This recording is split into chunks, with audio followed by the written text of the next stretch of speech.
Hi guys, I'm Dr. Bhavesh Gupta, your hair doctor, Clinic International, Mumbai, Bangalore and Pune. So today we are discussing 10 reasons why hair transplant fails. हम आज इस video में 10 कारण ऐसे discuss करने वाले हैं कि हेयर ट्रांसप्लांट फेल क्यों होता है, वन बाय वन क्यों होता है फेल, इस चीज़ को प्रिवेंट करने के लिए पेशेंट्स क्या कर सकते हैं। अगर आपको लग रहा है कि हमारे वीडियोस की वजह से या हमारे चैनल की वजह से आपके नॉलेज में 1% भी इंक्रीमेंट हो रहा है हेयर ट्रांसप्लांट के बारे में, तो please like and subscribe our channel. Thank you. The first, जो सबसे पहला और सबसे इम्पॉर्टेंट रीज़न है कि इम्प्रॉपर केस सिलेक्शन। जहाँ पे ट्रांसप्लांट किया गया है, जिन केस में ट्रांसप्लांट अटेम्प्ट किया गया है, वो केस ही ट्रांसप्लांट करने के लिए प्रॉपर केस नहीं था। अब ऐसे कौन से केसेस होते हैं जहाँ पे एडवांस्ड एलोपेशिया देखा जाता है, ग्रेड 7 एलोपेशिया, ग्रेड 7 से भी एडवांस्ड एलोपेशिया। ये वो पेशेंट्स होते हैं जिनके फैमिली दर generation after generation, last generation में भी उनके डैड को या अपने मॉम के साइड में उनके मैटरनल अंकल्स को एकदम एडवांस एलोपेशिया था और उनसे उनके नेक्स्ट जनरेशन को एडवांस एलोपेशिया आया गया, एलोपेशिया प्राप्त हुआ है। और ऐसे केस में अगर ट्रांसप्लांट अटेम्प्ट किया जाएगा जहाँ पे डोनर एरियाज एक्सट्रीमली थिन और एक्सट्रीमली फ्रजाइल है, तो ट्रांसप्लांट्स के अच्छे रिजल्ट्स आने की संभावना बहुत कम हो जाती है और फेलियर की संभावना बहुत बढ़ जाती है। तो ऐसे केसेस में हमको डेफिनेटली इवैल्यूएट करना चाहिए कि डोनर एरिया में जो हेयर्स हैं वो प्रॉपरली थिक है या नहीं, वो स्ट्रांग है या नहीं, और अगर स्ट्रांग नहीं है तो क्या उसके कंपनसेशन में हम लोग बियर्ड से ग्राफ्ट या चेस्ट से ग्राफ्ट यूज़ कर सकते हैं, और नहीं तो ऐसे केस में ट्रांसप्लांट अटेम्प्ट डेफिनेटली नहीं किया जाना चाहिए। क्योंकि अगर अटेम्प्ट किया जाएगा तो डेंसिटी जो अपने को ट्रांसप्लांट के बाद प्राप्त होगी वो इतनी कम होगी कि ओवरऑल आपका स्कैल्प विजिबिलिटी फिर भी रहेगा और ट्रांसप्लांट फेल होने के चांसेस बहुत बढ़ जाएंगे। सेकेंड और मोस्ट इंपॉर्टेंट रीज़न हमने जो देखा है ट्रांसप्लांट फेल होने का, transplant done by A inexperience surgeon और ए इनएक्सपीरियंस टीम। पेशेंट्स के लिए जानना और ये पता करना बहुत इंपॉर्टेंट है कि जहाँ पे वो ट्रांसप्लांट करवा रहे हैं क्या वो सर्जन को इनफ एक्सपीरियंस है ट्रांसप्लांट के फील्ड में स्पेसिफिकली, या वो जो टीम के साथ में ऑपरेट कर रहा है क्या वो टीम को ट्रांसप्लांट करने का कुछ सालों का एक्सपीरियंस है या नहीं। कुछ सालों तक ये सर्जरी हेयर ट्रांसप्लांट जो होता है ये बहुत ही टेक्निकली सेंसिटिव सर्जरी है और बहुत ही माइक्रो सर्जरी है। तो कुछ सालों के बाद ही पूरी टीम और सर्जन को अपने आप में एक एक्सपीरियंस आता है कि किन केसेस में ट्रांसप्लांट अटेम्प्ट किया जाना चाहिए और स्पेसिफिकली किन केसेस में ट्रांसप्लांट अटेम्प्ट नहीं किया जाना चाहिए। तो पेशेंट्स के लिए बहुत इंपॉर्टेंट है जानना कि जहाँ पे वो ट्रांसप्लांट करवा रहे हैं उस टीम का या उस सर्जन का ट्रैक रिकॉर्ड कैसा है, कैसे रिकॉर्ड्स या कैसे रिजल्ट्स उन्होंने ऑलरेडी प्रोड्यूस किए हुए हैं, उनके वेबसाइट्स में कैसे रिजल्ट्स दिए हुए हैं, अगर उनके खुद के यूट्यूब चैनल है तो वहाँ पे जो पेशेंट्स है वो जेन्युइन है या नहीं है, और जेन्युइन है तो उनके रिजल्ट्स नेचुरल और लॉन्ग लास्टिंग है या नहीं है। तो ये सब चीज़ें आपको रिसर्च करना बहुत ज़रूरी है कि जहाँ पे भी आप जाएँ एक एक्सपीरियंस सर्जन से और एक्सपीरियंस टीम से ही अपना ट्रांसप्लांट करवाए, वरना हेयर ट्रांसप्लांट फेल होने की जो चांसेस हैं ये बहुत बढ़ जाते हैं। Third and most important reason जो हमने देखा हुआ है, इम्प्रॉपर हेयरलाइन डिज़ाइन। बहुत बार ऐसा भी होता है जब पेशेंट्स हमारे पास में आते हैं, पेशेंट्स ही हमें बोलते हैं कि हमें हेयरलाइन और नीचे चाहिए, जितना नीचे जितना आगे कर सकें उतना आगे कीजिए। डेफिनेटली ये एक अच्छा सजेशन या एक अच्छा ओपिनियन नहीं होता है, बिकॉज एज के साथ में हेयरलाइन रिसीड होना कम्प्लीटली नेचुरल है। बट ट्रांसप्लांटेड हेयर ट्रांसप्लांट में जो आपको हेयरलाइन दी गई है वो परमानेंट हेयरलाइन है, वो कभी रिसीड होने वाली नहीं है। तो ये ध्यान में रखना है कि जो हेयरलाइन हम ट्रांसप्लांट में दे रहे हैं या तो जो हेयरलाइन आपका सर्जन आपको ट्रांसप्लांट में दे रहे हैं उसमें इनफ फोरहेड आपका विजिबल हो और थोड़ा सा हल्का सा रिसेशन विजिबल हो, ताकि वो हेयरलाइन जो है नेचुरल दिखे और कम्प्लीटली अननेचुरल नहीं दिखे। अगर वो अननेचुरल दिखती है तो डेफिनेटली आपका ये हेयर ट्रांसप्लांट फेल है। सेकेंडली, अगर डोनर एरिया में हेयर्स जो है या तो ग्राफ्ट जो है अगर उनकी अवेलेबिलिटी इनएडिक्वेट है, इतने ग्राफ्ट जितने ट्रांसप्लांट करने के लिए हमको चाहिए या जितना रेसिपिएंट एरिया में हमको कवर करने के लिए चाहिए, अगर उतने डोनर एरिया की रिक्वायरमेंट बियर्ड में और स्कैल्प में नहीं है, तो उस चीज़ को कंपेंसेट करने के लिए आपके जो सर्जन है वो हेयरलाइन को थोड़ा और पीछे लेंगे या तो हेयरलाइन को वी शेप या एरो शेप बनाएंगे। तो ऐसे केसेस में ध्यान रखना है कि सर्जन की बात माने और थोड़ा हेयरलाइन को रिसीडिंग हेयरलाइन है उस चीज़ को एक्सेप्ट करे। अगर ज़्यादा आगे लाने की कोशिश की जाएगी, स्पेसिफिकली जब डोनर एरिया बहुत कम है या सेकेंड थिंग डोनर एरिया बहुत थिन है, ऐसे केसेस में अगर हेयरलाइन आगे लाया जाएगा तो हेयरलाइन के पूरे बीच में आपको गैप्स दिखने वाला है जब हेयर ग्रोथ हो जाएंगे ट्रांसप्लांट के 6 महीने बाद में। तो इस चीज़ को ध्यान में रखना है कि हेयरलाइन को ज़्यादा आगे ना लाया जाए, हल्का सा रेसेशन यहाँ पे दिखे और काफ़ी अच्छी फोरहेड विजिबिलिटी पेशेंट की मेंटेन हो ट्रांसप्लांट के बाद भी, ताकि हेयरलाइन नेचुरल दिखे और हेयर ट्रांसप्लांट फेल ना हो। फोर्थ और एक इंपॉर्टेंट कारण जो हमने देखा है ट्रांसप्लांट फेल होने का, and specifically like in a country like India, जहाँ पे हम नोटिस करते हैं कि बहुत सारे पेशेंट्स में ट्रांसप्लांट अटेम्प्ट कर दिया है जब उनके एक्टिव हेयर फॉल ही बंद नहीं हुए हैं।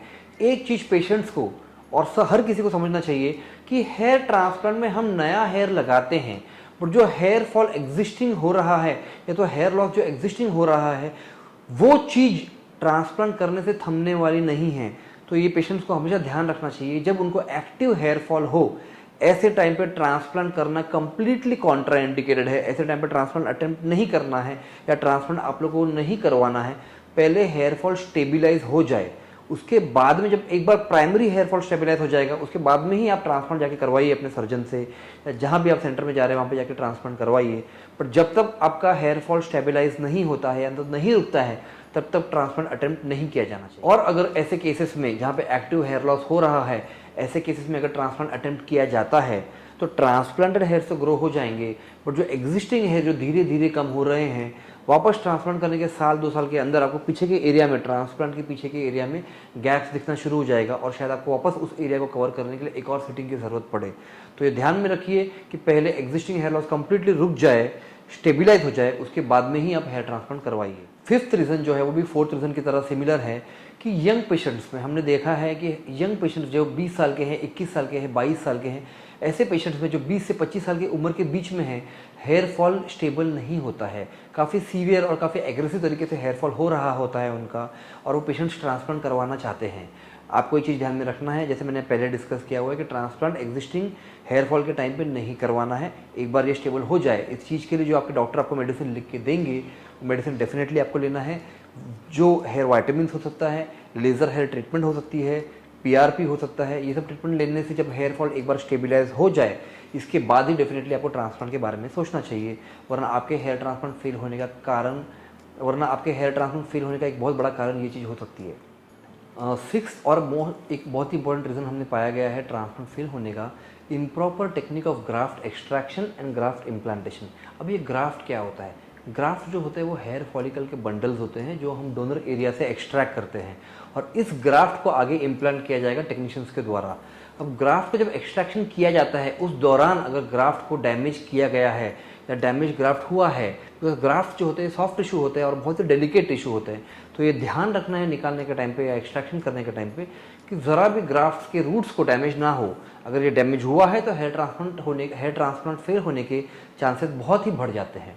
सेकेंड थिंग है ग्राफ्ट इम्प्लांटेशन। अब ग्राफ्ट इम्प्लांटेशन जो आगे पोर्स बनाए गए हैं या जो स्लिट्स बनाए गए हैं, एक्सट्रैक्शन के बाद में आगे रेसिपिएंट एरिया में इस ग्राफ्ट को इम्प्लांट किया जाएगा, और ये बहुत ध्यान से किया जाने वाला काम है। अगर इस दौरान अगर टेक्निक सही फॉलो नहीं हुई है तो फिर चांसेस बहुत ज़्यादा बढ़ जाते हैं कि ग्राफ्ट को डैमेज हो और हेयर ट्रांसप्लांट फेल हो।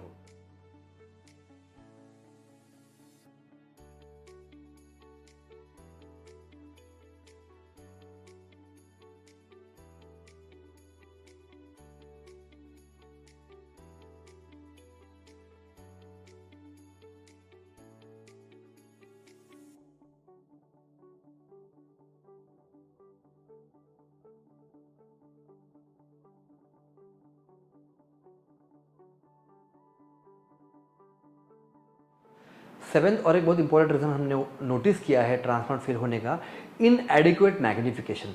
हेयर ट्रांसप्लांट जो ये बहुत ही माइक्रो सर्जरी है और बहुत ही टेक्निक सेंसिटिव सर्जरी है। ये सर्जरी करने के टाइम जो सर्जन होंगे आपके और जो उनकी टीम होगी, वो एक हाईली मैग्नीफाइड लेंस पहनेंगे ताकि आपके ग्राफ्स को एग्जैक्टली वो विजुअलाइज कर पाएँ और अच्छे से उनका काम एकदम प्रिसाइजली ख़त्म हो। अगर इस प्रोटोकॉल को नेग्लेक्ट किया गया या इनएडिक्वेट या इम्प्रॉपर मैग्नीफिकेशन यूज़ किया गया ट्रांसप्लांट में, कभी कभी हमने ये भी नोटिस किया कि बिना मैग्नीफिकेशन की ही टीम काम कर रही है। ये सब चीज़ों से आपके ट्रांसप्लांट फेलियर होने के चांसेस बहुत ज़्यादा बढ़ जाते हैं। एट्थ रीज़न जो हमने नोटिस किया है कि doing mega sessions in one day. एक चीज़ हमेशा ध्यान रखनी चाहिए कि ग्राफ्ट जो होते हैं ये सॉफ्ट टिश्यू है और बॉडी के बाहर ये सिर्फ कुछ समय तक रह सकते हैं, 2 घंटे 3 घंटे।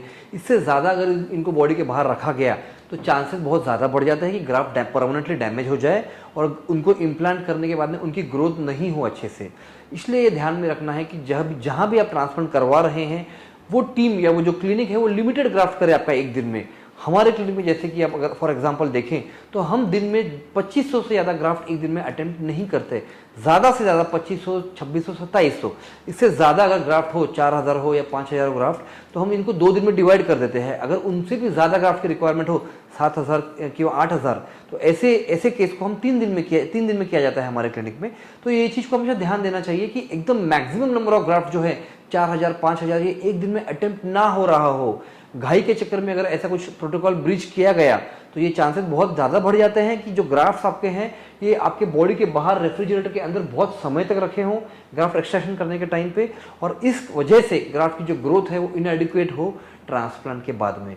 तो जब भी जहाँ भी ट्रांसप्लांट करवाएं, अगर आपका केस ग्रेड 5 के ऊपर है तो ये ध्यान रखें कि वो जो टीम है और वो जो क्लिनिक है ये आपके सेशंस को डिवाइड करके कर रही है, ना कि वो एक सिटिंग में ही पूरा काम खत्म करने का प्लान कर रही है। 9th और एक इंपॉर्टेंट रीज़न हमने जो नोटिस किया है ट्रांसप्लांट फेलियर होने का, कि ट्रांसप्लांट के बाद आपके जो सर्जन होंगे, आपके जो डॉक्टर होंगे, वो आपको हेयर वाइटामिन प्रिस्क्राइब करेंगे, मिनॉक्सिडिल टॉपिकल लोशन प्रिस्क्राइब करेंगे, टैबलेट फिनेस्ट्राइड प्रिस्क्राइब करेंगे, और कोई एंटी डैंड्रफ शैम्पू हो या एंटीबायोटिक जेल्स हो या एंटीबायोटिक क्रीम्स हो, ये प्रिस्क्राइब करेंगे। ये जो हेयर वाइटामिन और जो फिनेस्ट्राइड्स होते हैं ये ट्रांसप्लांट के बाद में आपके अच्छे हेयर ग्रोथ के लिए आप अच्छे हेयर ग्रोथ को एनहांस करते हैं, और जो हमने फॉलिकल्स को या जो हमने रूट्स को इम्प्लांट किया हुआ है स्कैल्प के अंदर, इसके ग्रोथ को प्रमोट करते हैं। अगर ट्रांसप्लांट के बाद में पेशेंट्स ये सब जो प्रोटोकॉल्स उनको समझाए गए हैं मेडिसिन के, अगर इसको प्रॉपरली डिसिप्लिन के साथ फॉलो ना करें और मेडिसिन और स्प्रेज जो है इसको स्किप करना शुरू कर दें, तो ये चांसेस बढ़ जाते हैं कि आपका ट्रांसप्लांट फेल हो और ग्रोथ जो है इनएडिक्वेट हो।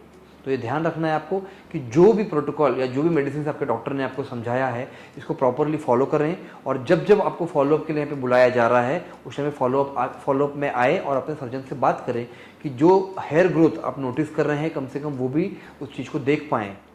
10th और बहुत ही सिली रीज़न जो हमने नोटिस किया ट्रांसप्लांट के बाद इनएडिक्वेट ग्रोथ का या हेयर ट्रांसप्लांट फेल होने का, कि कुछ पेशेंट्स ऐसे होते हैं जो ट्रांसप्लांट के बाद पूरी दुनिया से छुपाना चाहते हैं कि हमने ट्रांसप्लांट किया हुआ है। ये चीज़ को आपको समझना है कि ट्रांसप्लांट एक बहुत ही कॉमनली होने वाला प्रोसीजर है और ये one of the highest done cosmetic surgeries है वर्ल्ड में। तो इस चीज़ को आपको दुनिया से छुपाने की ज़रूरत नहीं है कि आपने ट्रांसप्लांट किया हुआ है। और इस चीज़ को करने के लिए पेशेंट्स हमारे कुछ पेशेंट्स को हमने नोटिस किया है वो 24 घंटा कैप पहन के रखते हैं ट्रांसप्लांट के बाद में।